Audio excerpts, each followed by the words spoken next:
In the world of stock car racing, there are those who wait for their big break and those who go out and take it. With horsepower and willpower, Carl Edwards has seized opportunities and forged his way from obscurity to celebrity.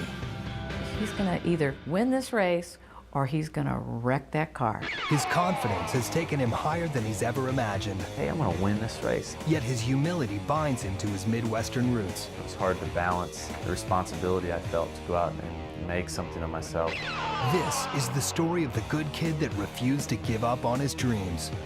This is the story of NASCAR superstar Carl Edwards. This is NASCAR, driven to win. This is where you got to be careful as a rookie. I mean, how good is this kid? Do you have the knowledge? Do you have what it takes to get by? Do you have the knowledge? He is closing fast now. Boy, this is a dream come true for him. White flag, boys, last time. And here they come.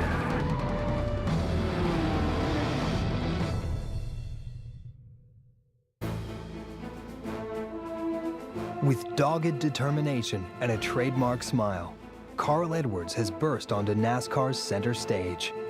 Thrown into impossible circumstances in 2004, Carl transformed a struggling, sponsorless race team into a contender in just 13 races. Critics call it a fluke, but Carl always knew of the talent he possessed. In March 2005, at Atlanta, the world discovered it as well. I had said before the year started, I think his first win is going to come at Atlanta.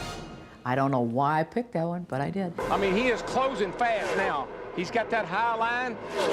He's cutting that gap down, boys. Just working on Jimmy Johnson, working and working, and then the announcers were kind of like, he's gonna fall back, you know, he won't get it now. And But he better hurry. Lap and a half to go, halfway down the back. He's coming.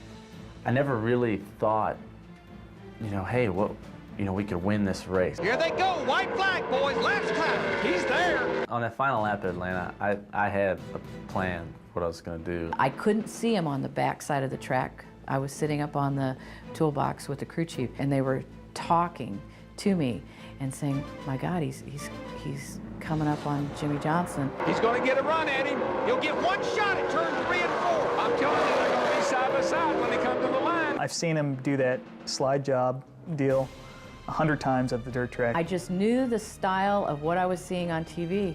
I thought he's gonna either win this race or he's gonna wreck that car. Johnson tries to block him. It's who can stay in the throttle here off turn 1. And when I realized, hey, I'm going to win this race, it was like this switch turned on in my head, and I felt a feeling that I've never felt before. And here they come, and I think Cole's got the advantage. He does. Carl christened his arrival onto the Nextel Cup stage as only he could, with his trademark trick. He said, you know, Mom, we did it. And at that time, I knew what that meant. It wasn't an easy drive to victory lane, yet fueling the journey was Carl's drive to attain his boyhood dream. Carl Edwards was born on August 15, 1979 in Columbia, Missouri. His father was a weekend racer, and Carl's early years were just as fast-paced. He never really walked, he ran. He just likes to be up and doing something. He's very, very active. He was more just driven to do what he really wanted, whether it was rollerblading or building model airplanes or race cars. I always want to, you know, I always want to make the most of everything, and I always want to know everything that's going on. So I'm kind of like, once I find something that I want to do, I really focus in on it. Fun young man to have around, from little bitty on up. He was inquisitive, bright, you know, just asked a zillion questions, never would take no for an answer. His desire to know something about everything and to constantly be reading or out asking questions about something just to learn more about something. That's just something that he's always done. Before Daytona, before the dirt, before the fame, it was a simple go-kart that gave Carl his start. He was kind of the different kid in the neighborhood. Carl was not the kid that wanted to play football and baseball. Not that he didn't, but his activities really revolved a lot around automobiles. I built a little dune buggy style go-kart for him for Christmas when he was 4, and that was his first car. He had a little problem and he crashed into a car and then he crashed into a person, and he was in tears. Edward's appetite for activity soon found its match in neighbor Carl Jockey. The two became inseparable. We've always grown up together, so he's always just been around. He's probably more of a brother to my brother than I am. But he was always like the bully, you know? He used to pick on us so bad when we were little, both of us. He tied us up one time to a tree. Then we got to high school, and we started getting along pretty well. And by the time, you know, we were about in our sophomore, junior years of high school, we were like best friends. Like, I feel like I got like 6 best friends, while my brother's got 1. You know, it's Carl Jockey. With Jockey riding shotgun, it was Carl's father that catalyzed his dreams of racing. Growing up, I used to watch my dad race a lot in Holt Summit, Missouri. I'll never forget when I realized that I wanted to be a race car driver. I remember the exact moment. It was in Peevely, Missouri, and I was at the races with my dad. I was 13 or 14. And during practice, I could see him going around the racetrack, and I could see his helmet, and I could see his hands moving. I was just kind of watching it and studying it, and I thought, man, I think I could do that, you know, and it just, like right there, it just clicked, and from then on, that's all I wanted to do. Carl's path was now set. He would follow in the footsteps of his father. Yet Carl was unclear if he would ever reach his father's 200 local feature wins. It would be his persistence that eventually cleared the way. Carl Michael Edwards II. The more and more I get to do this, the more I realize this is just the most unbelievable job there is, so I love it. Eminem's new CD. I'd have to say science. I like science. Right-hander, 12. Really, my mom. I mean, she's just an awesome woman. Even youthful confidence was not enough to calm Carl's uneasiness of wanting to race. His father was a local star, and Carl questioned his chances of doing the same. Honestly, being a race car driver wasn't really something that I thought that I wanted to do, you know, as a job or a career or anything like that. And I mean, growing up, I really wasn't sure what I wanted to do. I mean, my dad raced, and I always just thought of it as something that he did, and it was, you know, it was kind of like, you know, that's a big deal, and I don't know that I could really do that. You know, I wasn't certain. Once I decided that I wanted to race, I mean, I'm sure anyone will tell you that I can just wear people out, you know, with asking, you know, and asking. And so I just wouldn't let it go. Carl Sr. eventually gave in, and at age 15, Carl Jr. got his first chance behind the wheel. We were at Macomb, Illinois, at the racetrack there. My dad raced there every Saturday night. I don't know how he got it done, but he talked the guy that ran the pit gate. He said, hey, you know, is it all right if my son goes out and hot laps a little bit? And the guy said, nah, he's too young. I don't think he can do it. But we could let you hot lap, and we wouldn't really know who's in the car. And I was like, oh man, I owe the world to this guy. When race time came around, it was usually dark, and even if it wasn't, when you put a full-face helmet on, put the shield down, they can't really tell, you know, who's under the helmet. So we just put him in the car, and he went out and raced it. Can't remember for sure, his 3rd or 4th race that he was in that he won. In that race, I ended up winning in one of those races, and I was just scared out of my mind, standing there on the front straightaway doing the interview, you know. I mean, he drove my car at first, and really got the bug, and so then we got him a car. A dream that lay dormant from childhood now had a vehicle with which to take off.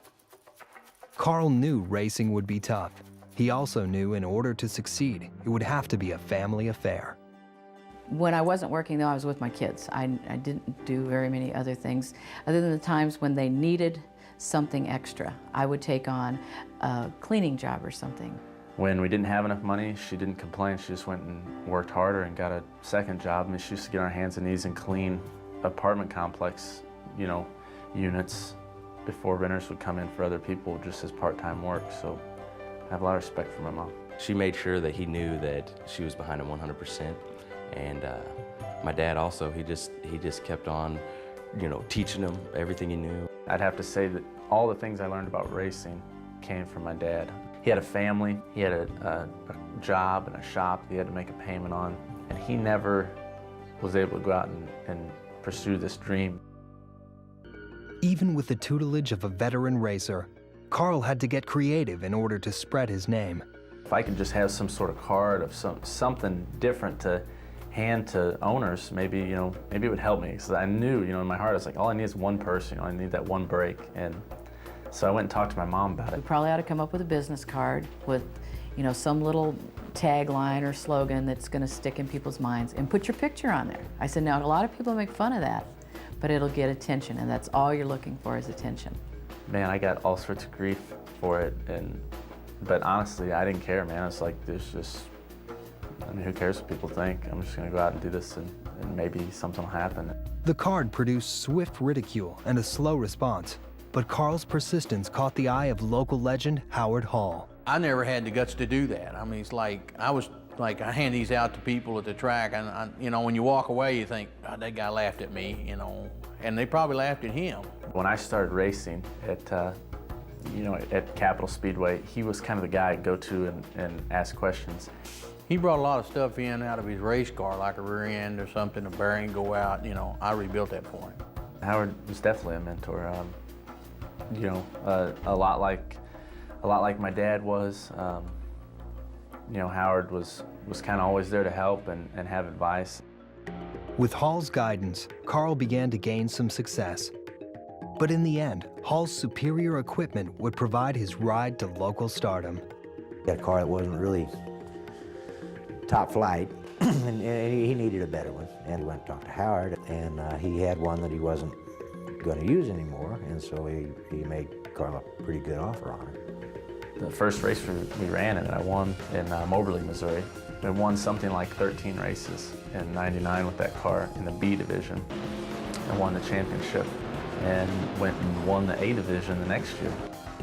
Even after 2 championship runs, Carl was still unsure if racing was in his future. For me, it was kind of an odd time in my life where I felt like, hey, my friends are going out and they're going to college, and pursuing a career, and I'm racing a dirt car, and that was really an odd time. It was hard to balance the responsibility I felt to go out and make something of myself and to, at the same time, pursue this dream. I didn't do anything other than work on that shop and that race car for a long time.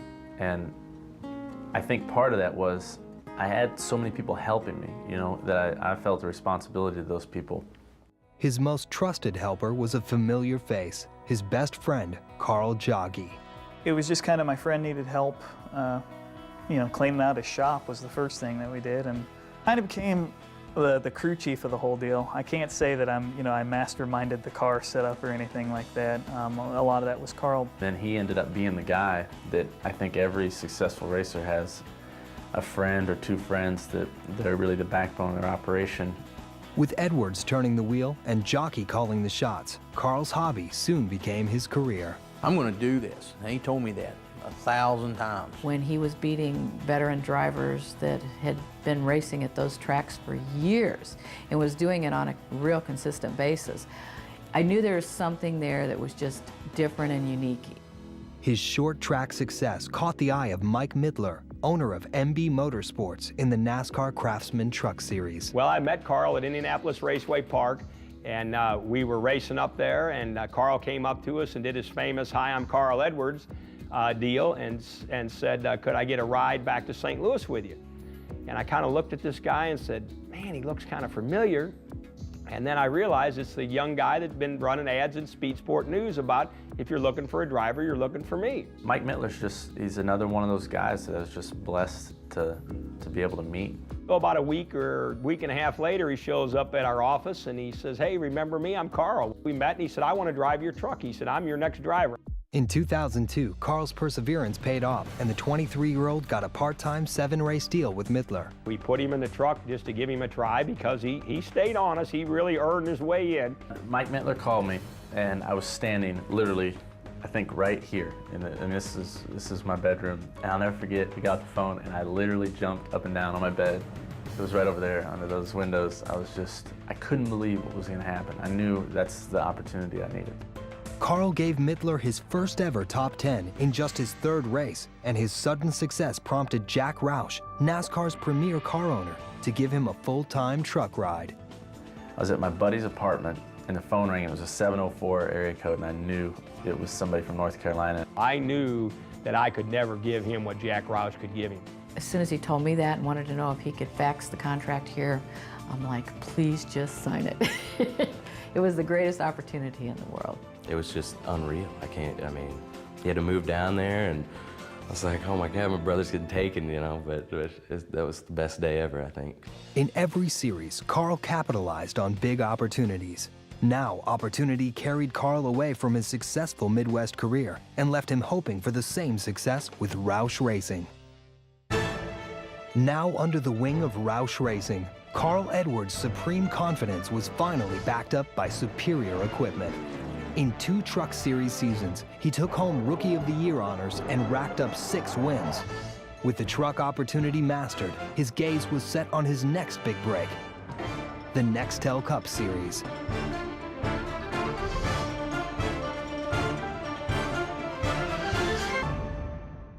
It was right around my birthday last year in 2004.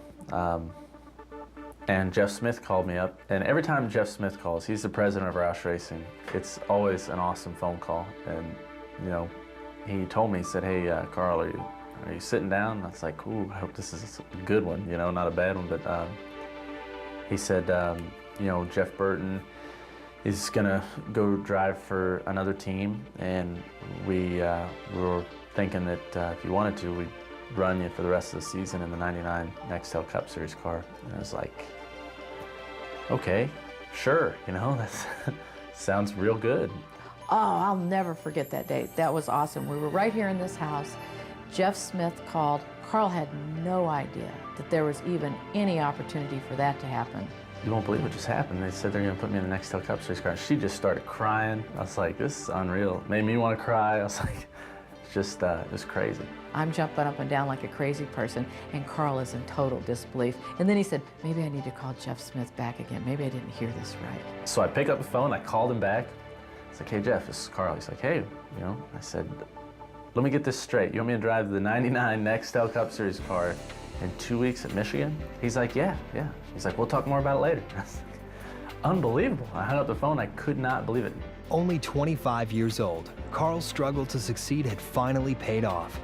Now at the pinnacle of the racing world, success was no longer hoped for, it was expected, and the struggle to win began anew. During an abbreviated 2004 schedule, Edwards became a top 10 regular.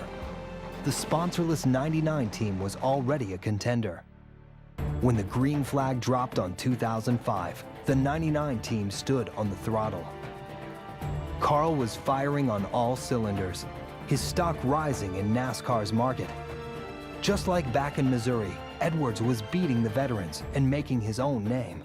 His aggressive racing and captivating personality won fans and sponsorship almost as quickly as he was winning races.